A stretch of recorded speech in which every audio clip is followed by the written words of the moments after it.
Characters మార్చుకుందామా? నువ్వు గీత, నేను ఆర్య. బయట తీసుకోవాలి. ఎక్కడికి? అట్లా బయట తీసుకుందామని బోర్ కొడుతున్నా. ఎందుకు? అట్లా పోయేద్దామని ఊకి అవసరం లే. ప్లీజ్ అనయ్య. అరే వద్దురా, బయటికి లేదేం లే, కూర్చోకమ్మా. ప్లీజ్ అనయ్య. ఏ పో. నన్ను ఎవ్వరు తీసుకోబోరు, ఊకి ఇట్లానే ఉండాలా? సరే పోదాంలే, మొహం ఎంత పెండలా పెట్టుకో, ఫుల్లేసి రెడీగా పోదాం. రావే. వస్తున్నా అనయ్య. చెప్పండి. చిటిలా పిక్ వన్.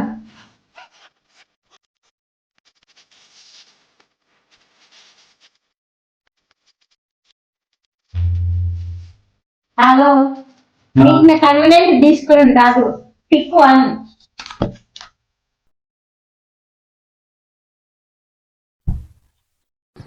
అమ్మాయి ఏం టార్చర్.